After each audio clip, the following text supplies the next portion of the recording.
About 2.5 million children today are HIV infected around the world. If you think that every 100 children in Africa who are infected, only 7 get access to treatment, there is no excuse. And when we know that half the children below the age of 2 who have HIV/AIDS won't actually get to see that second birthday, it is a real crime. In Swaziland, I would say, most of the mothers and the carers and the grandmothers have major problems. One is the issue of accessing treatment for these young children. That has been a major problem in our country. And also with the syrup, the grandmothers are facing a big challenge now.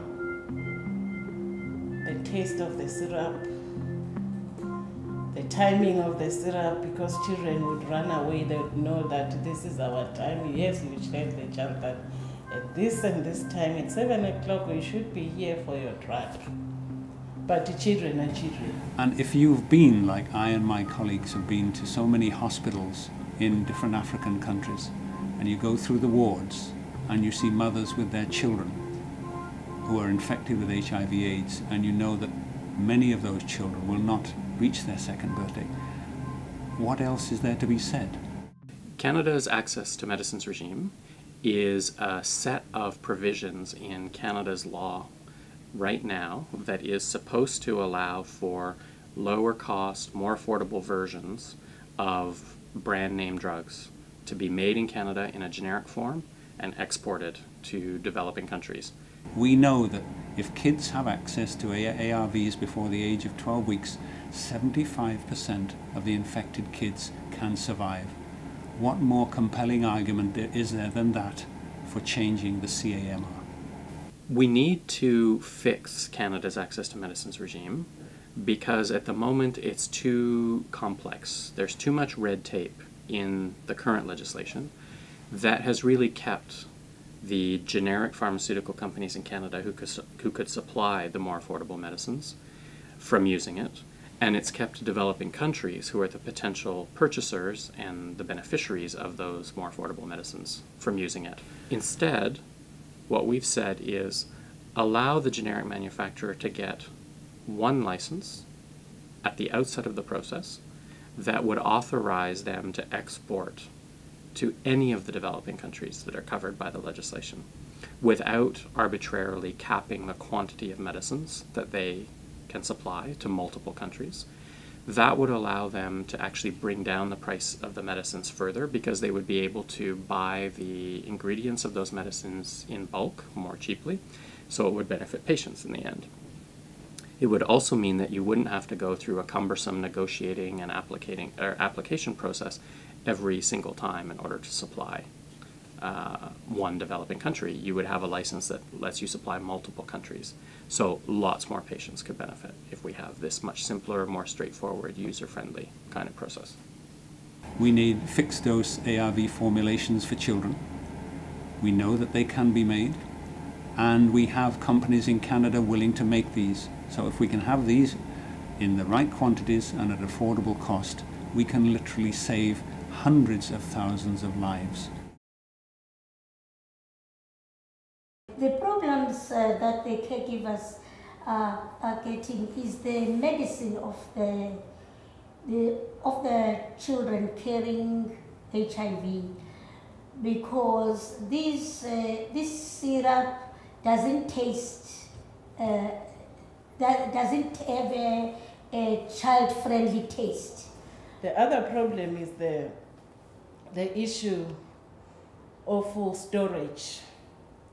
As I've said, the children are children. In some instances, the children went to steal it and then they spill it over because they were tired of taking the syrup.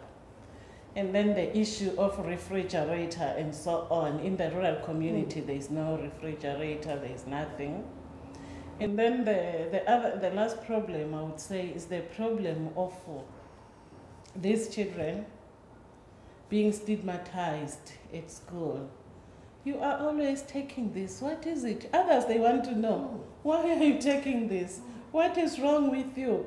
So it has exposed the children in some stigmatization and discrimination because that is exposed. The syrup is different from the tablets.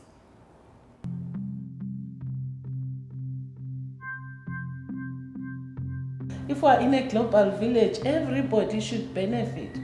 We are requesting the MPs and the government of Canada, since we are talking about global village, we are talking about legislations that are accommodating everybody to sign this. We have this pharmaceutical company that needs to help us in Africa. This is our children. The children we've said this drug will assist the children. This is an issue about children. This is not an issue really about patents. It's not an issue about the drug companies. It is an issue about doing the right thing for children. It would be a good drug for our children. We won't have this headache of syrup, won't have this headache of running around the child. The child will just come to us. I appeal that as they go for the deliberation, the MPs make sure that the legislation is passed. If Canada will amend CAMA and implement the one license solution, then we have a really powerful response to the AIDS pandemic and its impact on very young children, because Canada will be able to produce, on a mass scale, affordable drugs for young kids that we can get out all around Africa to children in the first few weeks of their lives, and know that we can stop 75% of deaths of those children if we treat them on time. So this can be very powerful.